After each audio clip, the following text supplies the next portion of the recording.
آپ فرمایا کرتے ہیں امیر میں تکبر آتا ہے، امیر خوشامد کو پسند کرنے لگ جاتا ہے، اس طرح بہت سارے کام کرنے کے باوجود بھی نیکی نہیں حاصل کر پاتا۔ فرماتے ہیں جاہل جو ہوتا ہے نا، جاہل، اس میں یہ کمی رہتی ہے کہ وہ اپنی جہالت کی وجہ سے بہت سارے لوگوں کو برا سمجھتا ہے، اور آپ فرماتے ہیں عالم، صوفی اور درویش میں یہ کمی ہوتی ہے کہ وہ کئی دفعہ اپنے آپ کو دوسروں سے بڑا سمجھنے لگ جاتا ہے، اس میں بھی کمی آ جاتی ہے۔ کئی میری طرح کے لوگ باہر کھڑے ہو کے انتظار کر رہے ہوتے ہیں کہ نعرہ لگے گا تو محفل میں جائیں گے۔ میں نے بعد میں لوگ مطالبہ کرتے ہیں کہ میں نے تلاوت کیا تو بتاؤ کیسی کی ہے، ان کا دل کرتا ہے کہ کوئی کہے آج بڑی اچھی نعت پڑھی، کوئی کہے کہ آج تو آپ کی تقریر نے کمال کر دیا۔ امام صاحب فرماتے ہیں یہ کمزوری ہے اندر کی، باطن کی کمزوریاں، یہ نقائص ہے ہمارے کہ ہم مطمئن نہیں ہوتے۔ اس کا نقصان یہ ہوتا ہے کہ آہستہ آہستہ جسمانی زندگی پروان چڑھ جاتی ہے، روحانی زندگی کمزور ہو جاتی ہے، روٹی کھانے میں لذت آنے لگتی ہے، نماز پڑھنے کا ذائقہ ختم ہو جاتا ہے، سیر مزہ دینے لگتی ہے، اور تلاوت قرآن مجید بوجھ بننے لگ جاتا ہے، خوشامد اچھی لگتی ہے، اور درود پاک پڑھنا یا تسبیح لے کے ذکر کرنا، یعنی اپنی تعریف سن لیتا ہے، اللہ رسول کی کرنا مشکل ہو جاتی ہے۔ یہ کب ہوتا ہے؟ جب اس کے اندر کچھ کمیاں رہ جاتی ہیں۔ بخار چڑھنے سے انسان کا چہرہ مورا اسی طرح رہتا ہے، لیکن چونکہ اس کا باطنی نظام خراب ہو جاتا ہے، اب مرضی کا کھانا بھی پکا ہو تو کھانے کو دل نہیں کرتا، کیونکہ اندر کا نظام گڑبڑ ہو گیا۔ اگر تو اپنی اس کمزوری کو دور کرنے میں کامیاب ہو گیا تو پھر تو کامیاب ہے، اور اگر تو اس کمزوری میں الجھ گیا تو پھر تو پہلے سے بھی زیادہ تباہ ہو۔ لَقَدْ خَلَقْنَا الْإِنسَانَ فِي أَحْسَنِ تَقْوِيمٍ، ہے یہ سب سے پیارا، لیکن ثُمَّ رَدَدْنَاهُ أَسْفَلَ سَافِلِينَ، کئی دفعہ گر جاتا ہے سب سے نچلے طبقے۔ ایک غلطی ہوتی ہے، ایک گناہ ہوتا ہے، اس کو لوگ ٹھیک نہیں کرتے، اپنے آپ پر محنت نہیں کرتے۔ ایک گناہ ساری باطنی بیماریوں کا پیش خیمہ بنتا ہے۔ میرے نبی پاک صلی اللہ علیہ وسلم کا کمال یہ ہے کہ حضور صلی اللہ علیہ وسلم نے نا لوگوں کے دلوں میں بات بٹھا دی تھی کہ گناہ گناہ ہوتا ہے، گناہ۔ آج کا سب سے بڑا مسئلہ یہ ہے کہ لوگ گناہ گار ہو کے بھی اپنے آپ کو گناہ گار ماننے کو تیار نہیں، تسلیم نہیں کرتے۔ پتہ ہے میں متکبر ہوں، پتہ ہے، جو آدمی کہتا ہے نا فلاں نے مجھے سلوٹ نہیں کیا، اصل میں وہ خود متکبر ہوتا ہے، لیکن وہ سامنے والے پہ الزام لگا رہا ہے، دیکھو جی مجھے ہی سلوٹ نہیں کیا۔ تو بھائی آپ کون ہوتے ہیں پہلے بتائیں نا؟ جو آپ نے بات کر دی کہ مجھے سلوٹ نہیں ہوا، تو یہ آپ نے سامنے والے پر اعتراض کیا کہ وہ متکبر ہے۔ تو دراصل مسئلہ کیا ہے؟ دراصل بات یہ ہے کہ آپ کے اندر روگ ہے۔ وہ جو آپ کہتے ہیں نا وہ فلانا دیکھو جی پتہ نہیں کیا سیاست کی ہے، چمک گیا ہے، تو آپ ماننے کو کیوں نہیں تیار کہ آپ جالس ہے اس سے؟ کیوں نہیں مان لیتے کہ اسد ہے؟ کیوں نہیں مان لیتے کہ اللہ کا فضل اگر اس پہ ہوا ہے تو آپ کی طبیعت مان نہیں رہی؟ کیوں نہیں مان لیتے؟ یہ ہوتا ہے، یہ جو باطن کا روگ ہے اسی کو صوفیہ طریقت کہتے ہیں، تزکیہ نفس کہتے ہیں، تصفیہ باطن کہتے ہیں۔ اسی کے لیے لوگ کسی اللہ والے کے پاس جاتے تھے، اسی کے لیے اپنے آپ کو پیش کرتے تھے، اسی کے لیے کسی خانقاہ کی مسجد میں جھاڑو دیتے تھے، اسی کے لیے کسی اللہ کے ولی کے جوتے اٹھاتے تھے، اسی کام کے لیے وہ لوگ کہیں جایا کرتے تھے کہ جو روگ ہے نا اندر کا، ہم لوگ گناہ کو گناہ نہیں سمجھتے۔ میرے محبوب نے احساس پیدا کیا گناہوں کا۔ میں جمعے میں کہہ رہا تھا کہ حضرت عمر فاروق رضی اللہ تعالیٰ عنہ نے جو بڑا انقلاب برپا کیا نا، وہ اس لیے نہیں کیا کہ آپ کی فوجی طاقت بڑی مضبوط تھی، وہ اس لیے نہیں ہو گیا، حالانکہ مضبوط تھی وہ بھی، اس لیے نہیں کیا کہ آپ بڑے بہترین سیاستدان تھے، آپ کو تدبیر بڑی عمدہ آتی تھی، یہ ساری باتیں ٹھیک تھی، لیکن حضرت عمر نے انقلاب اس لیے برپا کیا کہ ان کی روحانی زندگی بڑی مضبوط تھی۔ اور اللہ قرآن مجید میں فرماتے ہیں یا ایھا الذین آمنوا ان تتقوا اللہ یجعل لکم فرقان، ایمان والو اگر تم مجھ سے ڈرو گے تو میں تمہیں بصیرت کی روشنی عطا کروں گا، میں تمہیں شعور کی دولت دوں گا، تمہیں حق اور باطل میں صحیح فیصلے کی تمیز عطا کر دوں گا۔ دیکھیں کون سا انعام قرآن نے بیان، دیکھیں نا دنیا میں خوش نصیب بندہ ہوا جس کے فیصلے صحیح ہوتے ہیں، جس کے فیصلے۔ تو ان تتقوا اللہ یجعل لکم فرقان، یہ سورہ انفال کی آیت نمبر 29 ہے، کبھی پڑھیے گا، قرآن مجید کی آیات بڑا مزہ دیتی ہے۔ فرمایا اگر تم مجھ سے ڈرو گے تو میں تمہیں بصیرت کی روشنی دوں گا، باطن کا نور دوں گی، پھر تمہاری سادی باتیں بھی بڑے بڑے انقلاب پیدا کر جائیں گی، پھر تمہارے لب و لہجے کی سادگی بھی بڑا کچھ کر جائے گی، لیکن شرط یہ ہے کہ ان تتقوا اللہ، تعلق بندوں سے نہ رکھنا، تعلق اللہ سے رکھنا، اللہ سے ڈرنا۔ وَيُكَفِّرْ عَنْكُمْ سَيِّئَاتِكُمْ وَيَغْفِرْ لَكُمْ، فرمایا میں تمہارے گناہ بھی معاف کر دوں گا اور تمہاری بخشش بھی فرما دوں گا۔ حضرت عمر فاروق نے نا ایک دن مچھلی کھانے کو دل چاہا۔ ہماری منصوبہ بندی ہوتی ہے، جب لوگ جمعہ پڑھنے آتے ہیں تو گھر میں چھوٹا گوشت دے کے آتے ہیں، سخت گرمیوں میں بھی کہتے ہیں میرے آنے تک نے اس کو پکا دینا۔ تو بہو بیچاری اگر کبھی نمک زیادہ ڈال لینا تو ابھی حاجی صاحب جو نماز پڑھ کے آئے ہیں تازی، وہ آتے ہی فوراً کہتے ہیں اپنے بیٹے سے کہ اتنا بھی نہیں تو نے اس کو سکھایا کہ میرے ابا نے خود تجھے گوشت لا کے دیا۔ تو ایک جیتی جاگتی خاتون، ایک مسلمان جس کو بیٹی بنا کے لایا ہے، اس کی انسلٹ کر دی جاتی، توہین ہو جاتی، اور اس کے باوجود وہ حاجی صاحب ناراض ہوتے ہیں۔ پتہ ہی کوئی نہیں، میں مطلب ماں بدولت میں حاجی بھی ہوں، نمازی بھی ہوں، سیٹ بھی ہوں، چودھری بھی ہوں، نواب بھی ہوں، اور میرا گوشت خراب کر دیا۔ یہ ہماری خواہشات نفس نے بڑے لوگ کو چل دی، وہ لوگ اپنی غلطی کو غلطی سمجھتے۔ حضرت عمر کبھی کوئی خواہش نہیں کی، مچھلی کھانے کو دل چاہا تو آپ کے غلام کا نام یرکا تھا۔ کچھ غلام بڑے وفادار ہوتے ہیں، وہ بیٹوں سے بھی پیارے ہو جاتے ہیں۔ حضرت مولا علی کے غلام تھے کمبر۔ ایک دن کمبر نے کہا حضور آپ نے کبھی خوش ہو کے بتایا نہیں کہ آپ کتنے خوش ہیں؟ تو آپ فرمانے لگے میں تجھے خوش ہو کے بتاتا نہیں میں تجھ سے کتنا خوش ہوں، جب میں تجھ سے خوش ہوتا ہوں نا تو میں تیرے لیے اسی طرح دعا مانگتا ہوں جس طرح میں اپنے حسن اور حسین کے لیے دعا مانگتا ہوں۔ کچھ غلام بڑے پیارے ہوتے ہیں، وہ دعائیں کراتے نہیں، وہ دعائیں لے لیتے ہیں، ان سے دعائیں نکلتی ہیں، وہ فیکٹری میں ملازمت ڈیوٹی سمجھ کے نہیں کرتے، وہ اپنا گھر بنا لیتے ہیں، وہ وفادار ہوتے ہیں، وفادار۔ اور اصلہ نال جی نیکی کریے تو نسلہ تاک نہیں بھول دے ہوتے۔ تو یرکا آپ کا بڑا وفادار غلام تھا۔ ایک دن آپ نے کہا مچھلی کھانے کو دل کرتا ہے، لیکن مسئلہ یہ ہے کہ 8 میل جانا پڑے گا مچھلی لینے، 8 میل آنا پڑے گا، رہنے دو کھاتے ہی نہیں، چھوڑو اپنے لیے اب چھوٹی سی خواہش کے لیے اتنی مشقت کرنا۔ حالانکہ لوگ لاہور سے گجرا والے روٹی کھانے چلے جاتے ہیں آج بھی، اور گجرا والا والے بھی کئی لاہور آ جاتے ہیں، صبح نہاری سنا اچھی میں آتی ہے۔ ویسے کہا جائے کسی کو کہ گھر سے اٹھ کے مسجد میں محفل ہے تو کہتے ہیں بس اٹھنے نہیں کام کرتا، کمر میں تھوڑی تکلیف ہے، رات میں دیر سے آیا تھا۔ حضرت عمر نے کہا 8 میل جانا 8 میل آنا میری مچھلی کے لیے چھوڑو۔ وہ غلام کہتے ہیں میں سالوں سے آپ کا خادم تھا، کبھی آپ نے کوئی خواہش کی نہیں تھی، پر آج جب کی نا خواہش تو میں نے کہا کہ خواہش کر لی ہے اور کی بھی پہلی دفعہ ہے تو میں پوری نہ کروں۔ کہتے جناب عمر نماز پڑھنے گئے تو مجھے پتا تھا کہ کچھ مہمان آئے ہیں، عصر ان کی ہو جائے گی۔ کہتے میں نے حضرت عمر کے پیچھے نماز پڑھی، ظہر کی 2 رکعتیں سنت پڑھ کے تو میں گھوڑے پہ بیٹھا، عربی نسل کا گھوڑا بندھا ہوا تھا، دوڑا کے گھوڑا میں پہنچ گیا۔ عربی نسل کے گھوڑے کو 8 میل کیا کہتے ہیں؟ کہتے ایک ٹوکرا مچھلی کا خریدا، کئی کلو مچھلی خرید کے تو میں حضرت عمر کی عصر کی نماز ہونے سے پہلے پہلے واپس بھی آیا۔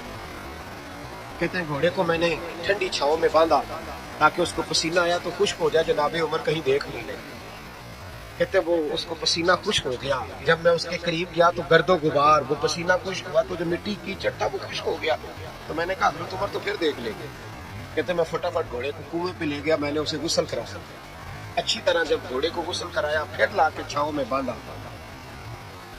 ہماری خواہشیں ہوتی ہیں تو کیا حال ہوتا ہے، لیکن یہ خواہش پوری کر کے ڈر رہے، ضمیر زندہ ہے نا، اندر کے روگ ختم ہو چکے۔ فرماتے ہیں کہ جب عصر کی نماز پڑھ کے حضرت عمر آئے، میں نے بھی نماز ان کے پیچھے پڑھی، گھر آئے تو میں نے کہا حضور اللہ نے آپ کی خواہش پوری کر دی ہے، مچھلی کا بندوبست ہو گیا ہے، بس تھوڑی دیر میں پکا کے پیش کرتا ہوں۔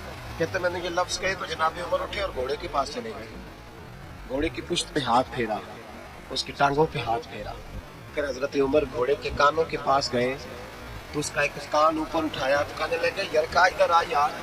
جب میں قریب آیا تو کہنے لگے تو نے سارا گھوڑا دھو ڈالا ہے پر کانوں کے پیچھے سے پسینہ خشک کرنا تجھے یاد ہی نہیں رہا، وہ کانوں کے پیچھے تو یہاں نہیں تو نے پانی ڈالا، تو بھول گیا تھا۔ اور پھر حضرت عمر گھٹنوں کے بل زمین پہ بیٹھ گئے، کہنے لگے او یار یرکا ادھر آ، تیری وفا میں شک کوئی نہیں پر میں کوئی زیادہ نیک آدمی نہیں ہوں، میں کوئی زیادہ پرہیزگار نہیں ہوں، میں تو دعائیں مانگتا ہوں میری نیکیاں بدیاں برابر کر کے اللہ مجھے معاف کر دے، میں نے کوئی زیادہ تقویٰ نہیں اختیار کی۔ یار ایک بات بتا، اگر یہ گھوڑا قیامت کے دن اللہ کی بارگاہ میں کہے یا اللہ عمر نے اپنی ایک خواہش پوری کرنے کے لیے مجھے 16 میل کا سفر کرایا.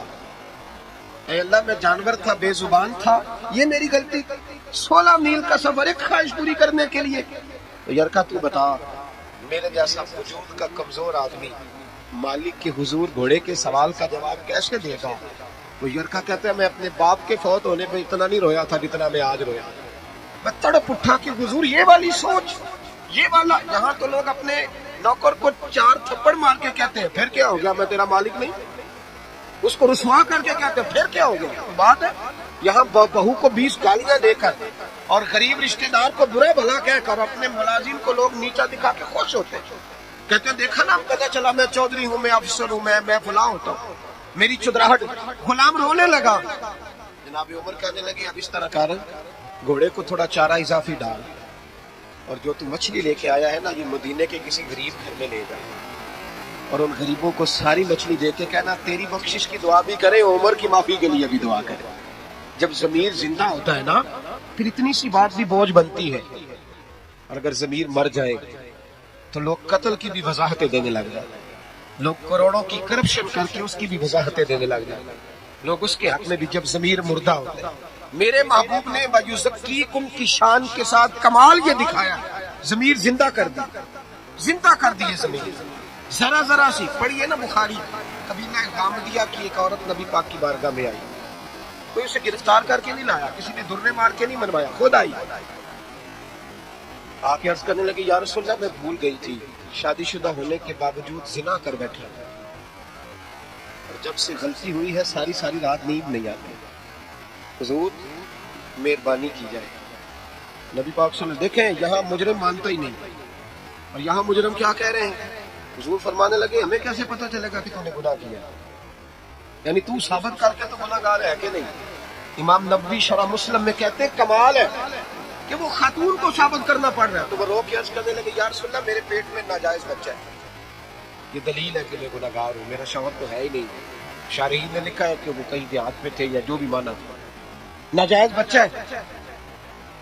تو محبوب نے فرمایا گویا غلطی تیری ہے، تیرے بچے کی تو نہیں نا، جا جب بچہ پیدا ہو پھر آنا. سنو، قید نہیں کیا جیل میں کہ بھاگ نہ جائے، اس لیے کہ جن کے دل قید کر لیے جائیں ان کے وجود قید کرنے کی ضرورت نہیں ہوتی.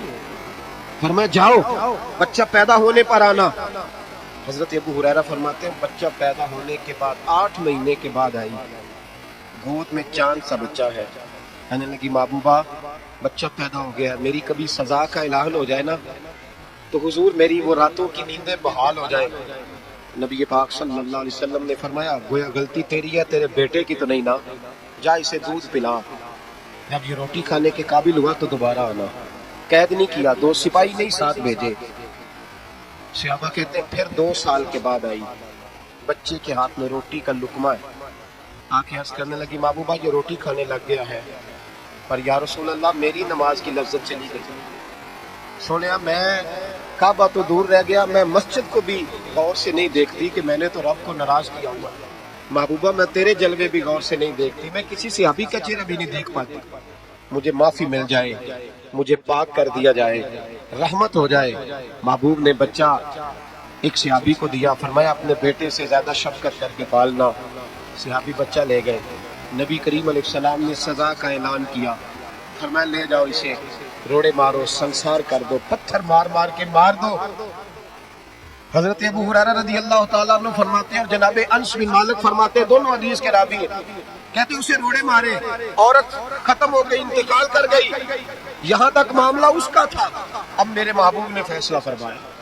اب نبی پاک نے بات ارشاد فرمائی، 2 صحابیات کو بلایا، فرمایا جاؤ اس کی لاش کو اٹھاؤ، غسل دو، کفن دو، اور جب دے لو پھر مجھے اطلاع کرنا. حضرت انس بن مالک کہتے ہیں اسے اٹھایا گیا، غسل دیا، کفن دیا. جب اطلاع دی نا تو کہتے ہیں ہمارے رونگٹے کھڑے ہو گئے، وجود کانپنے لگا. نبی پاک نے فرمایا صفے بناؤ، میں خود اس کا جنازہ پڑھاؤں گا. صفے بناؤ، میں جنازہ پڑھاؤں گا. سمجھنے کی بات، صفے بناؤ میں جنازہ پڑھاؤں گا. حضرت انس بن مالک فرماتے ہیں اس کا حضور نے جنازہ پڑھایا، اور پھر جتنی دیر میں اونٹ ذبح کر کے گوشت بنا کے کھال اتار کے بانٹ دیا جاتا ہے، اتنی دیر نبی پاک اس کی قبر پہ کھڑے ہو کے دعا کرتے رہے. اتنا ٹائم حضور نے لگایا. ایک صحابی نے کہا یا رسول اللہ اس کے لیے جس نے ناجائز بچہ جنا اس کے لیے آپ نے اتنا اہتمام کیا؟ تو محبوب نے فرمایا چپ کر، تو نے اس کا گناہ دیکھا ہے، احساس نہیں دیکھا؟ تو نے اس کی غلطی دیکھی ہے، توبہ نہیں دیکھی؟ اور کیا جملے ہیں، کیا انداز ہے محبوب کا. حضور فرمانے لگے اس نے ایسی اعلیٰ توبہ کی ہے، ایسی اعلیٰ توبہ کی ہے، اگر میں اپنی ساری امت میں بانٹ دوں تو اللہ سب کی بخشش فرما دے گا. مسئلہ یہاں یہ بن گیا، احساس رخصت ہو گیا. ہمارا حال یہ ہے کہ ہم اپنے وجود پر لاشوں کا بوجھ تو لیے پھرتے ہیں لیکن اپنی غلطیوں کو سدھارنے کو تیار نہیں ہوتے. ہم اپنی خطائیں ٹھیک کرنے کو تیار نہیں. اور یہ یاد رکھیں عادتیں بدل جایا کرتی ہیں، عادتیں بدلتی ہیں. حضور عادتیں بدلنے تو آئے ہیں، اخلاقیات ٹھیک ہوتے ہیں، حضور اخلاق سنوارنے تو آئے ہیں. انسان بدل جاتا ہے، محبوب نے بدل دیے لوگ، حضور بدل نہیں آئے ہیں. شرط یہ ہے کہ ہم تھوڑا احساس پیدا کریں. احساس، ہمارا احساس تو کھینچ کے لے گیا ہے ہمارا سوشل میڈیا، ہمارا احساس تو کھینچ کے لے گیا ہے ہمارے رویے. باپ اور بیٹا اکٹھے بیٹھے ہوتے ہیں، باپ کہہ رہا ہوتا ہے بیٹے بڑی پریشانی ہے تیری بہن کا نکاح کرنا ہے. بیٹا کہہ رہا ہوتا ہے ابا جی ذرا ایک منٹ ٹھہریں، یہ پوسٹ بڑی اعلیٰ ہے، یہ ذرا دیکھ لے پہلے کیا نکلا ہے. دل کے لیے موت یہ مشینوں کی حکومت. اقبال بڑا عرصہ پہلے کہنے لگے دل کے لیے موت ہے مشینوں کی حکومت، احساس مربت کو کچل دیتے ہیں آلات. چیزوں کا جتنا اچھا استعمال ہے اتنا کرو، اس سے زیادہ نہ کرو.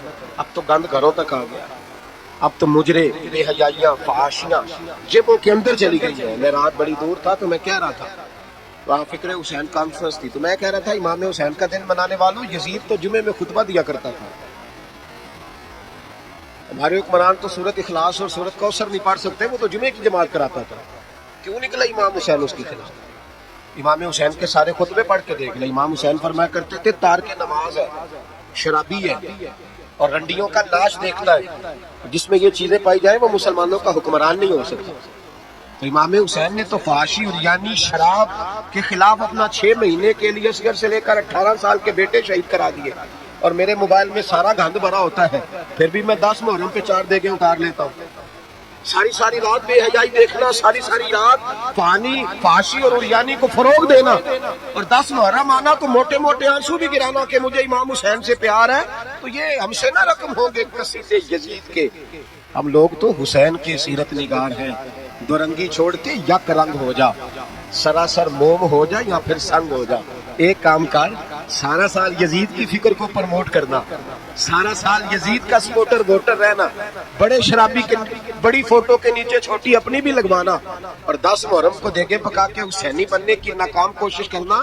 تو بھئی عام لوگوں کو تو دھوکہ دیا جا سکتا ہے، مصطفیٰ کریم کی آل کو نہیں دیا جا سکتا، ان کو نہیں دھوکے دیا جا سکتا. تو میرے عزیزوں، ضمیر کی زندگی، باطن کی زندگی، وہ جو احساس پیدا ہوتا تھا کسی کو تھپڑ مار کے، وہ جو احساس حضرت محمد بن ابو بکر رضی اللہ تعالیٰ عنہ فرماتے ہیں، اس کو صاحب سنن خداوند ارشاد امام یوسف صالحی نے نقل فرمایا.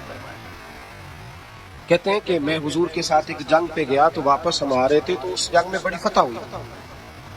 5واں حصہ مال غنیمت کا ہم نے سرکار کی بارگاہ میں نذرانہ پیش کیا تو 80 اونٹ حضور کے حصے میں بھی آئے، اتنا نفع ملا. واپس آ رہے تھے تو ایک جگہ شام کا وقت ہو گیا، کچھ علاقہ اچھا ملا تو حضور نے فرمایا سفر آگے نہ کرو، یہی پڑاؤ کر لو، پتہ نہیں آگے جا کے کوئی ایسی اچھی جگہ میسر آئے نہ آئے. حالانکہ حضور سارا کچھ جانتے ہیں، پر تعلیم امت کے لیے فرمایا یہی. کہتے ہیں خیمے لگ گئے، رک گئے، ایک خیمے میں 2 4 آدمی. فرماتے ہیں میرے خیمے میں حضرت محمد بن ابو بکر جناب ابو بکر کے صاحبزادے، تو میرے خیمے میں جو صحابی تھے نا وہ بڑے موٹے تازے تھے، بڑے وجود ان کا، بس ختم فی العلم والجسم، موٹے تگڑے. مغرب کی نماز پڑھنے ہم حضور علیہ الصلوۃ والسلام کی بارگاہ عالی مرتبت میں حاضر ہوئے، حضور کے پیچھے نماز پڑھی اقتداء میں. کہتے ہیں نماز مکمل کر کے نا تو صحابی کا دل کیا میں دست بوسی کروں. اس زمانے میں لوگ لکڑی کے جوتے پہنتے تھے، کھڑاؤں کہا جاتا تھا. حضور کے قدمین شریفین پر نالین مقدس نہیں تھے اور حضور کا وجود نا بڑا نازک تھا. صحابہ کہتے ہیں جب دست مبارک میں ہاتھ ملاتے تھے تو حضور کا دست مبارک کستوری سے زیادہ خوشبو والا ہوتا تھا اور برف سے زیادہ ٹھنڈا ہوتا.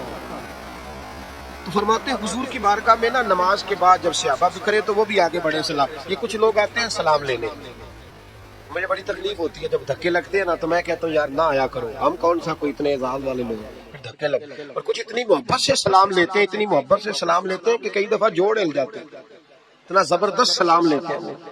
پیچھے کھڑے ہوتے ہیں تو ہاتھ کھینچ لیتے ہیں. اب وہ طبیعت بھی نہیں چاہتی کہ کسی کو کچھ کہا جائے، لیکن وہ بعد میں محسوس ہوتا ہے کہ یہ محبت ہوئی ہے، اور محبت میں معاملات بڑے دور نکل جاتے ہیں کئی دفعہ.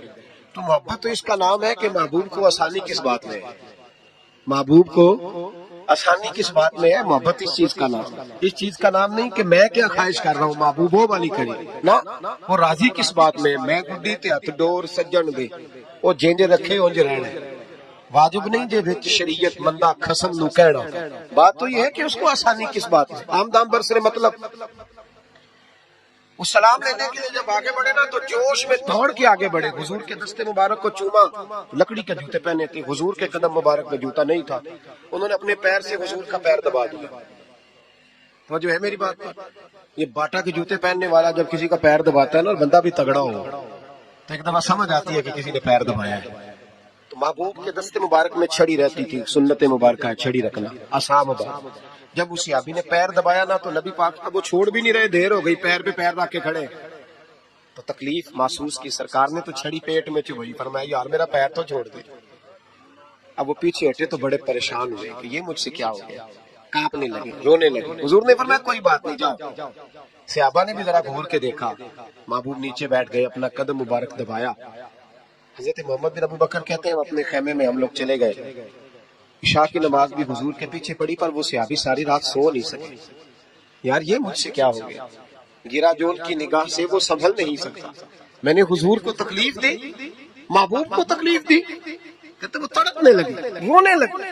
یہ مجھ ساری رات میں تسلی دیتا کہ یار وہ کوئی ایسی ویسی بات نہیں، اللہ نے ہمارے محبوب کو رحمت للعالمین بنایا، اور حضور جانتے ہیں کہ تو نے جان بوجھ کے ایسا نہیں کیا. لیکن وہ اندر کا جو ہے نا وہ ماحول، وہ ان کو سونے نہیں دیتا. کہتے ہیں سحری کا وقت ہوا تہجد کا، سیدنا بلال حبشی آئے، خیمے کے باہر کھڑے ہو، کہنے لگے بندہ کدھر ہے جس نے کل مغرب کے وقت حضور کا پیر دبایا، کدھر؟ کہتے اب تو وہ اور ڈرے اور کہنے لگے لگتا ہے میری مذمت میں قرآن آ گیا.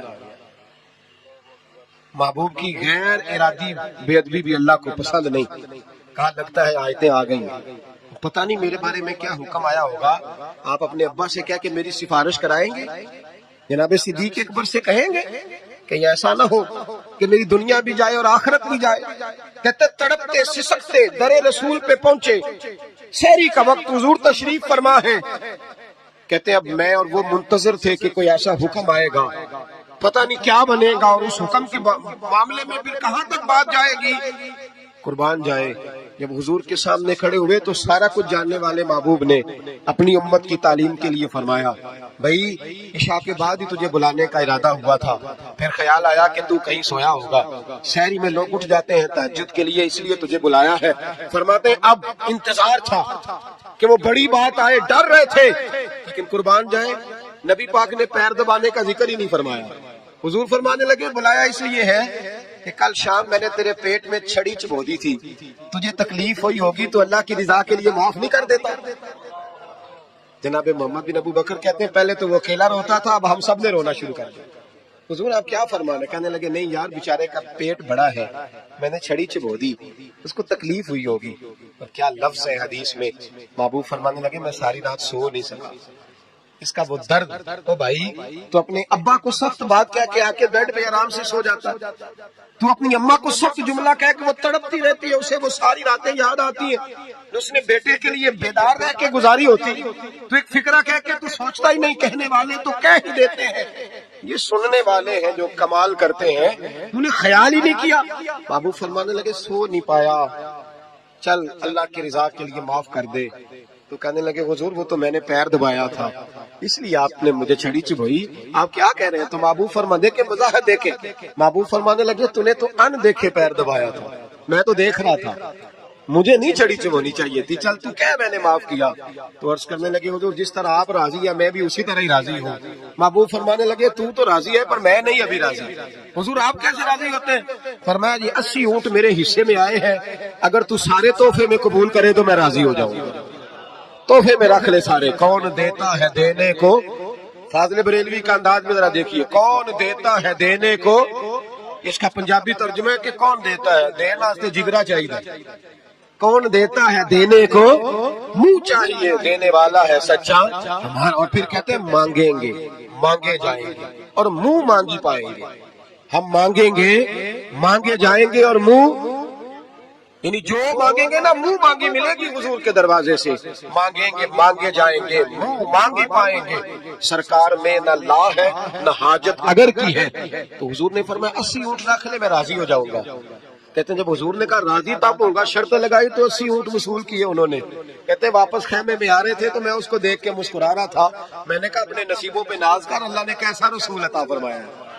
پیر بھی تو نے دبایا ہے، معذرت بھی وضاحت محبوب علیہ السلام نے کی ہے، اور 80 اونٹ بھی تجھے تحفے میں مل گئے. یہ رنگ اگر ملتا ہے تو محمد عربی کے دروازے سے ملتا ہے.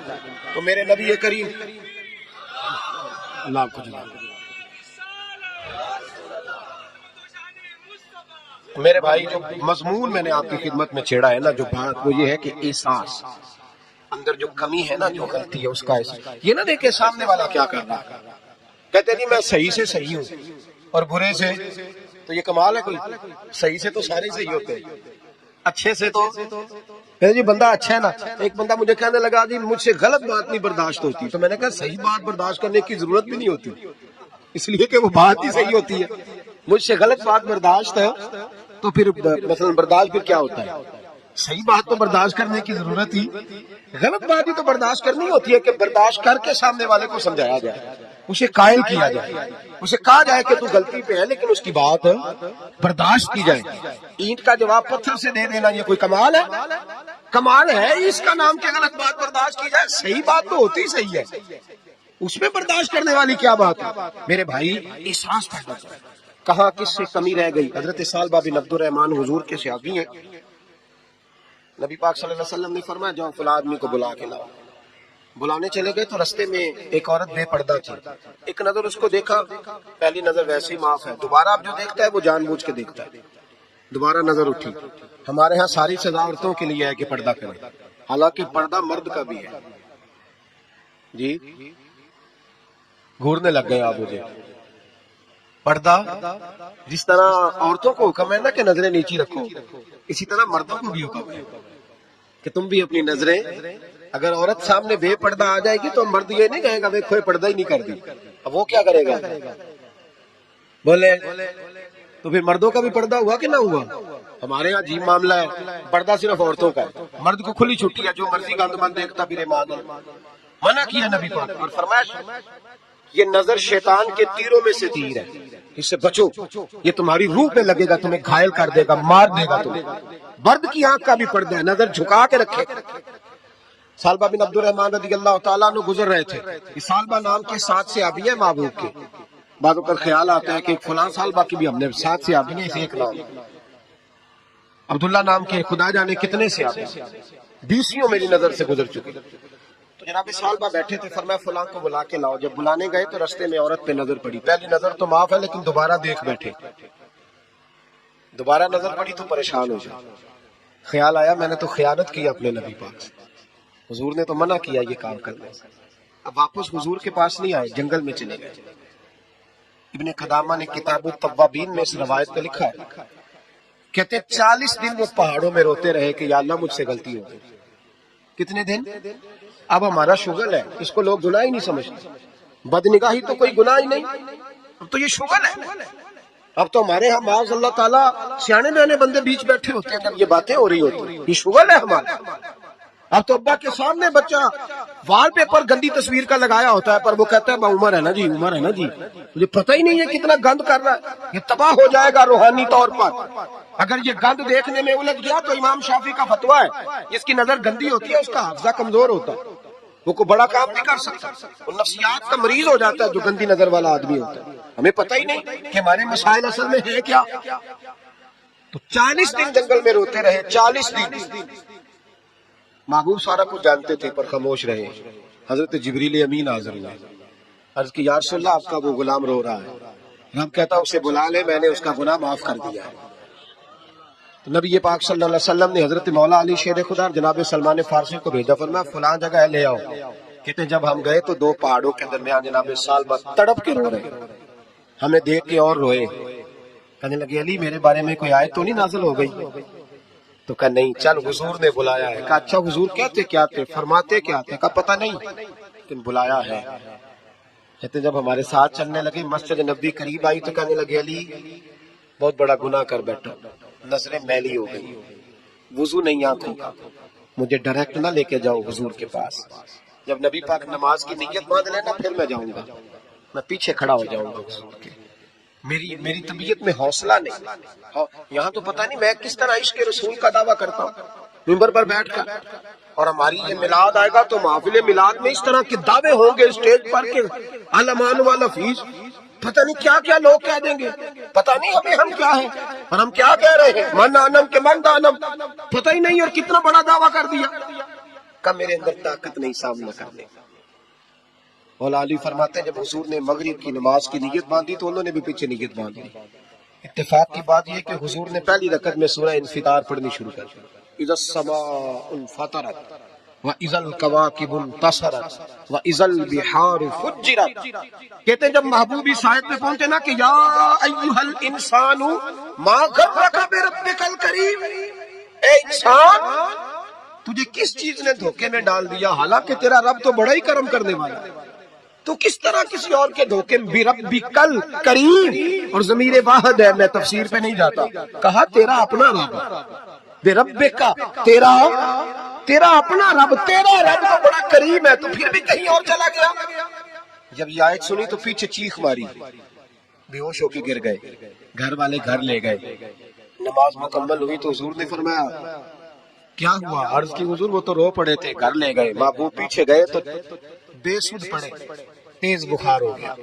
نبی کریم سرہانے بیٹھے اور ان کی گردن کو اٹھا کر سر کو گود میں رکھا، اور جب بالوں میں دستے مبارک پھیرا تو آنکھیں کھول دی اور جھٹ سے اپنا سر زمین پہ رکھ کے کہنے لگے حضور میں اس قابل نہیں کہ آپ کی گود میں میرا سارا ہے، اس قابل نہیں، بڑا مجرم ہوں. تو محبوب نے فرمایا تجھے مبارک ہو، رب نے تجھے معاف کر دیا ہے، اللہ بھی راضی ہے، میں بھی راضی ہوں. اب حضور کے قدموں کے قریب آئے تو کہنے لگے حضور آپ راضی ہیں؟ کہا راضی. فرمایا پھر میرے لیے دعا کریں، اللہ اسی رضا میں مجھے قبول کر لے. بس یہ بات ہوئی تھی، انہوں نے کلمہ پڑھا تو روح پرواز کر گئی. پرواز میرے بھائی احساس پیدا کر.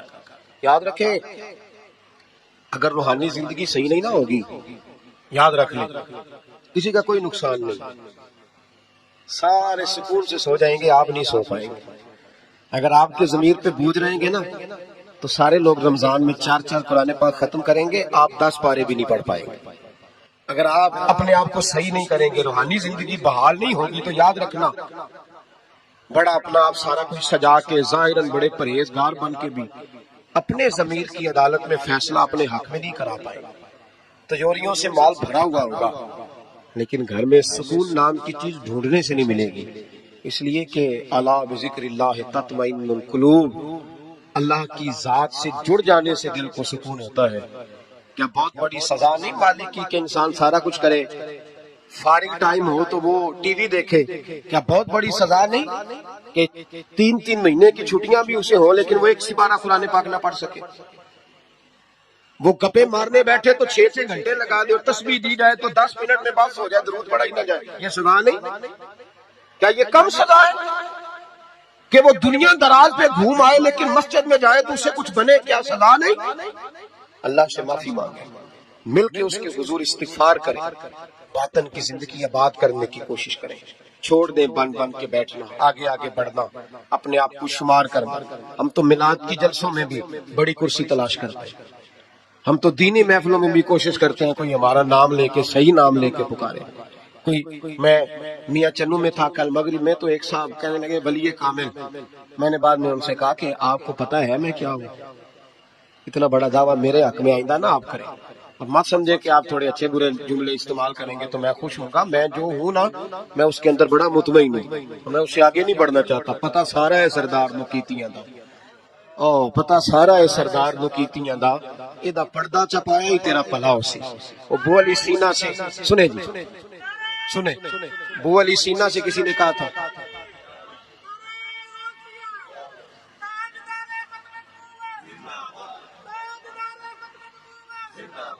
اب ان کی اس بات پر اور اس عمل پر ایک شعر سن لیں میاں محمد بخش صاحب کا. میاں صاحب کہا کرتے تھے جتن جتن ہر کوئی کھیڈے تو ہارن کھیڈ فقیرہ. جتن جتن یہ تو ساری دنیا کرتی ہے نا کہ میں جیتنے جا رہا ہوں. کہتے ہیں جتن جتن ہر کوئی کھیڈے, جتن جتن ہر کوئی کھیڈے تو ہارن کھیڈ فقیرہ. جتن دا مل کوڈی پیندا ہی ہارن دا مل ہیرا.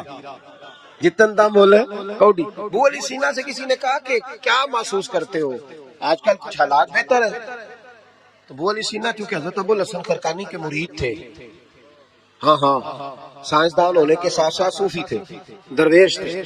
تو ابو علی سینا کہنے لگے کیا کہتے ہو, حالات کس طرح کے؟ کہنے لگے مجھے اپنے گناہوں کا پتہ ہے, اتنے بڑے گناہوں کے باوجود میری پردہ دھری نہیں ہو رہی, یہ تھوڑا انعام ہے اللہ تعالیٰ کا, اور اسی زمین پر اس کی نافرمانی کرتا ہوں, اس نے رہنے کے لیے جگہ دی ہوئی ہے, تھوڑا احسان ہے اس کا. میں صبح سے شام تک کتنی نافرمانیاں کرتا ہوں, پھر بھی پیٹ بھر کے روٹی دیتا ہے, یہ تھوڑا احسان ہے. تو کہہ رہے آگے بڑھا ہے کہ نہیں, یہ بڑی بات ہے کہ اس نے زمین پہ رکھا. اعلیٰ حضرت فاضل بریلوی کے والد مولانا نقی علی خان صاحب رحمت اللہ تعالی علیہ, امام المتکلمین, ان کے حالات میں لکھا ہے ایک آدمی کو آپ نے نا جگہ دی کو 10 مرلے آپ کا پلاٹ تھا یا 5 مرلے کا, اس نے کہا حضور کچھ دنوں کے لیے چاہیے, تو آپ نے وہ جگہ ان کو دے دی, جیسے محلے دار دوست کو شادی بھی ہے, 10-15 دن کے بعد چابی مانگی, انہوں نے دے دی, تو کچھ درخت انہوں نے کاٹ لیے, کچھ اپنی مرضی کی ترمیم کر لی. مولانا نقی علی خان صاحب رحمت اللہ علیہ ناراض ہو گئے, فرمانے لگے میری زمین تھی, مجھ سے پوچھ تو لیتے کوئی تبدیلی کرنی, تم پتہ نہیں میری مرضی کے خلاف تم نے میرے پلاٹ پر یہ کیوں تبدیلی کی؟ یہ اس آدمی کو کہہ کے نا تو 2 منٹ گزرے تو چیخ مار کے رو پڑے. کہنے لگا حضور کیا ہوا؟ فرمانے لگے سوچتا ہوں میری 10 مرلے کی زمین پر میں نے تمہیں اپنی مرضی نہیں کرنے دی, اور میں روز اللہ کی زمین پر اپنی مرضی کرتا ہوں. روز رب کی یہ خیال آ گیا, فرمانے لگے جاؤ بھائی جاؤ, مجھ سے غلطی ہو گئی, جاؤ. یہ سوچ جب پیدا ہوتی ہے پھر بندہ روز نکھرتا ہے, پھر روز وہ غسل کرتا ہے باطن کا, پھر روز ہر جگہ سے اسے نیا سے نیا سبق ملتا ہے. بڑا بندہ وہ نہیں ہوتا جو 20-30 کاریں لے کے چلتا ہے, بڑا وہ ہوتا ہے جو کسی اور کو بڑا سمجھتا ہے. جو اپنے آپ کو چھوٹا سمجھتا ہے, میرے نبی پاک فرماتے ہیں اللہ اسے بڑائیاں عطا فرما دے. ترمذی میں حدیث ہے. آج کا سبق, آج کا پیغام یہ ہے کہ تزکیے کی کوشش کریں. وَإِنَّكَ لَعَلَىٰ خُلُقٍ عَظِيمٍ, خلق عظیم جو اللہ نے ہمارے نبی کو دیے اور حضور نے ہمیں عطا فرمائے, محبوب کے صدقے اس طرف جائیں. کردار میں اعلیٰ پن پیدا کر. الذی خلق الموت والحیات لیبلوکم ایکم احسن عملا. اللہ فرماتے ہیں کہ میں نے موت اور حیات اس لیے پیدا کی ہے کہ تمہارے عمل کی کوالٹی چیک کی جائے. انڈسٹری میں جب مال بنتا ہے نا تو اس کی کوالٹی چیک کی جاتی ہے, یہ عام ہے, یہ خام ہے, یہ وی آئی پی ہے, یہ وی آئی پی ہے. فرمایا الذی خلق الموت والحیات لیبلوکم ایکم احسن عملا, موت اور حیات کوالٹی دیکھنے کے لیے پیدا کی ہے کہ تمہیں احسن عمل کون کرتا ہے, اچھا عمل دیکھیں کس کا ہے. باقی اپنے آپ کو بنانے سوارنے سے تھوڑا تھوڑا بچیں, ایک قدم تھوڑا پیچھے ہٹیں اپنی ذات کے لیے, تو انشاءاللہ روحانیت کے لیے 11 قدم آپ کے آگے جائیں گے. دعا کرتا ہوں جو کچھ میں نے کہا اللہ اسے قبول فرمائے, اور جہاں ہم بھول گئے مالک ہم سے درگزر فرمائے. آمین. ہمیشہ مدحت خیر الانام میں گزرے. دعا ہے یہ عمر درود و سلام میں گزرے. آخر دعا اللہم صلی علی محمد معدن الجود والکرم علیہ وبارک وسلم. اللہ کریم ہماری اس حاضری کو قبول فرما, ہمارے گناہوں کو معاف فرما, ہماری غلطیوں سے درگزر فرما. جو ہم کہتے ہیں, سنتے ہیں, سمجھتے ہیں, جانتے ہیں, اس پر ہمیں عمل کی بھی توفیق عطا فرما. اللہ نیکی کے رستوں پہ چلنا ہمارے لیے آسان بنا دے. گناہ اور بدی سے قلبی نفرت عطا فرما, مسجد کا پیار عطا فرما, قرآن پاک کی محبت عطا فرما, درود و سلام کے ذائقے عطا فرما, اپنے محبوب علیہ السلام کے دروازے کی سچی گدائی عطا فرما. ہماری اولادوں کو بھی نیک فرما, اللہ انہیں اپنا قرب عطا فرما, اپنے محبوب کی گدائی عطا فرما. ہمارے حاجی عمران صاحب نے, کاشف صاحب نے, جن دوستوں نے یہ خوبصورت اہتمام کیا, انہیں دارین کی برکتیں عطا فرما, دین دنیا کی نعمتیں عطا فرما. اللہ ہماری زندگی تیزی سے گزر رہی ہے, ہم سے کوئی دین کی خدمت لے لے. اللہ ہمیں اپنے محبوب کی غلامی کے لیے, دین کی نوکری کے لیے قبول فرما, اخلاص عطا فرما, درد عطا فرما. ان کے والدین کے لیے دعا ہے, ان کی کامل بخشش فرما, ان پہ رحمتیں فرما, آخرت کی عزتوں سعادتوں سے انہیں بہرہور فرما. دور دراز سے بچے بوڑھے احباب تشریف لائے ہیں, اللہ سب کا آنا قبول فرما, اللہ سب کے حال پہ کرم فرما. تیرے بندے ہیں مالک, ہماری بڑی بڑی پریشانیاں ہیں, مجبوریاں ہیں, گھروں کے بڑے مسائل, بیٹیوں والے بڑے پریشان ہیں, رزق کے معاملے میں بڑے لوگ پریشان ہیں. اللہ ہمیں دنیا داروں کی محتاجی سے بچا, اپنی بارگاہ ناز کی محتاجی عطا فرما۔ اے اللہ ہماری پردہ پوشی فرما، ہماری پردہ داری فرما۔ اللہ دین دنیا کے سارے معاملات میں ہماری رہنمائی فرما، حق ہم پہ واضح فرما۔ اے اللہ ہمیں غلط فیصلوں سے محفوظ فرما، عالم اسلام کے حق میں رحمت والے فیصلے فرما۔ عرصہ بیت گیا، برما کے مجبور مسلمان خیموں میں رہتے، اللہ ان کی غائبانہ امداد فرما۔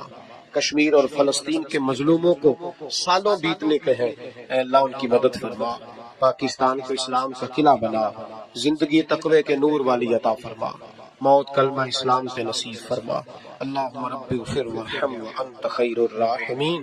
ربنا اغفر لی ولوالدی وللمؤمنین یوم یقوم الحساب، وصلی اللہ تعالی علی حبیبہ سیدنا و مولانا محمد۔